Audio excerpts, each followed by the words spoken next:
Hi guys.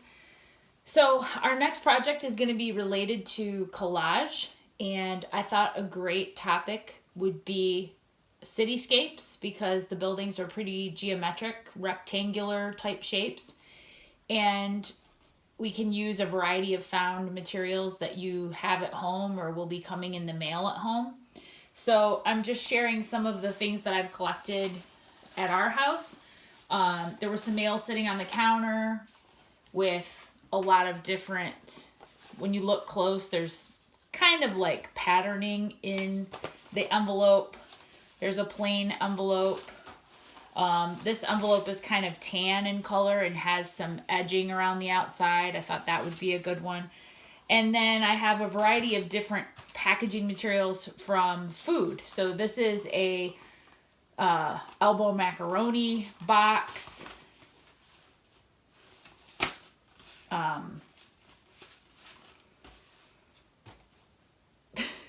I got graham crackers. Cereal boxes are good. Other crackers. I tried to get a variety of colors. And then I also have an old book. So I have a lot of old books that I've gotten from libraries, like when they're they decide books are too old and they just give them away. So this is like an old book about Detroit, and if you have anything like this laying around with your parents' permission, these make great sources for collage materials. The pages that have just text are great for cutting out of. You might even find some blank pages. And then pages that have vintage maps and drawings I really like to use in collage. And so I'll be using some of those, and I'll piece the video together. So this is kind of like the introduction, and then I'll also have some videos of drawing and cutting out the building shapes. And the base of the whole thing, the collage base, I'm going to use this cereal box that I had already opened up to use for the Happy Mail.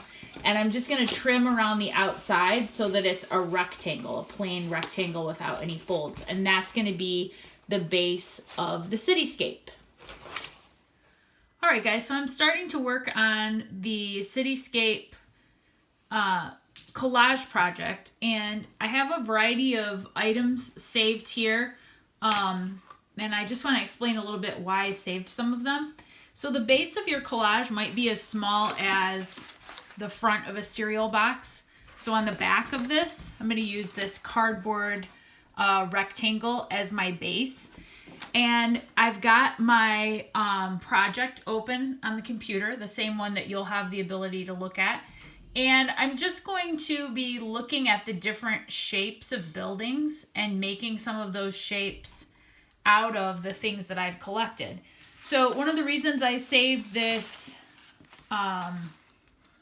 granola bar box is because I noticed the really long barcode, and I thought that would be a great section of the box to make into a skyscraper. Same thing with this honey buns box. That's tall enough to be a building. This envelope came today. It was like something to return information in, and the inside of it was striped. And so I saved that so that I can take it apart and use that inside section. This envelope was kind of a tan color with a pattern around the outside. So I saved it and cut it up.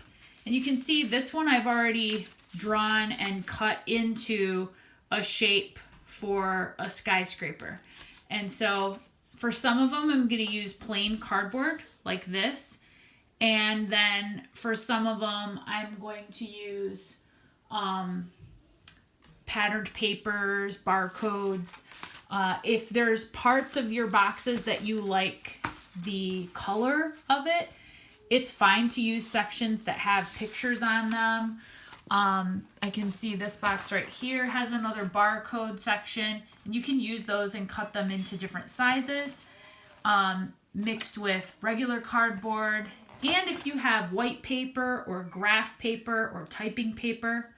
And then we're also going to leave it open to using other art supplies on top of the collage. Like once you get it glued down, if you want to go in with some crayon or some black paint, you can do all of that. And I'm going to do a separate video where I'm drawing out some of the shapes and cutting them out and how to piece them together before you start gluing. So that's where we'll start.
Right now? Yeah.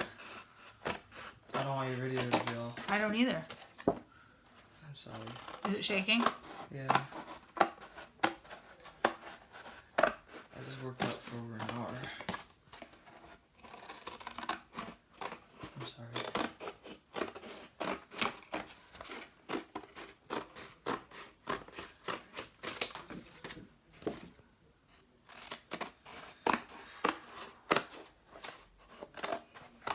Okay, stop. Okay, so you can see that I have a lot of building shapes cut out. And one of the things that's kind of tricky about this project is you need to glue down the buildings in the back first. And so what you're going to want to do is arrange them all how you want them to be and then take the bottom layer off. And when you take the bottom layer off, you can glue the smaller buildings that are supposed to look like they're in the background. You can glue those down first. And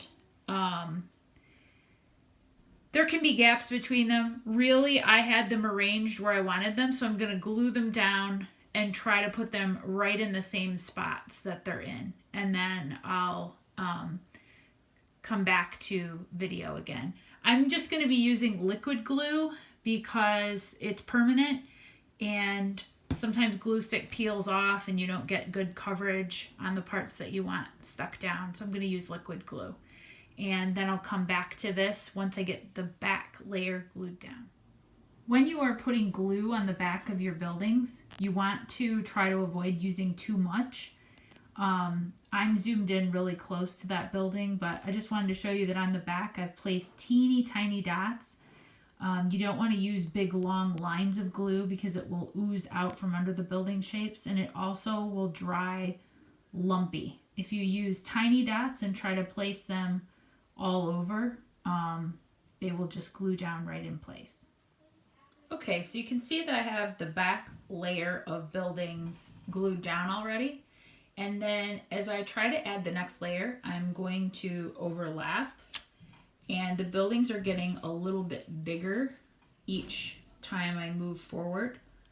And we're going to put stuff across the bottom of this. So if there's gaps like that, then you just make sure that you cover them up with the next stage. Probably put that there. I also cut apart some additional pieces, like kind of like windows from other colors. If you want to try something like that, you can. Or maybe a roof line that is a different color that you can glue down. Like that is glued on top of the rectangle shape. This little red rectangle is glued down on top. And we just want to make sure that gaps are covered and that things overlap. And I'm trying to keep similar papers far apart from each other. So maybe something like that. This one. That, cover that up.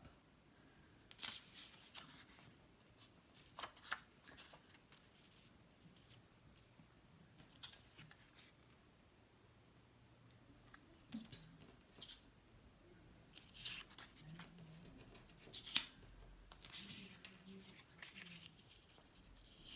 And I can always cut off part of it if it's too tall, like that one I want to trim a little bit.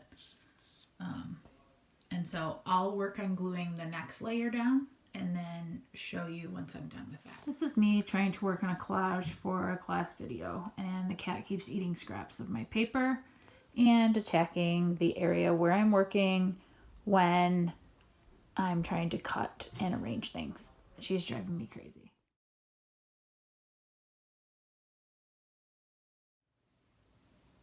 So I now have everything glued down, and I tried hard not to have any gaps that went all the way down to the bottom of the cardboard.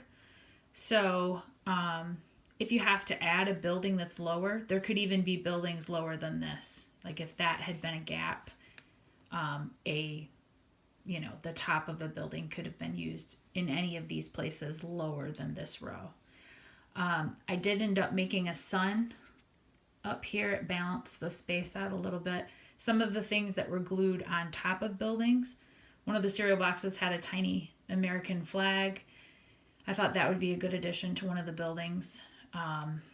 This little dome symbol was from a piece of mail, and it adds a different contour to one of the tops of the buildings because none of the other ones are curved. And you just want to try to have some different types of building tops. You don't want them all to be rectangles, so give some of them a point, maybe a stair step outline, or stair steps on each side going to a point. All of these types of roof lines can be found in the examples that are in the Google Classroom. A sun is not required. If you're using plain white paper, you can add color. This building right here was the same envelope as this one and this one, and it was starting to look repetitive, so I colored that one with colored pencil. You can do things like that. And once you're done, if you want to do any outlining and paint, or maybe you want to paint the whole thing, you can do those things. It's up to you. So good luck, and I hope you enjoy this fun project made out of recyclables.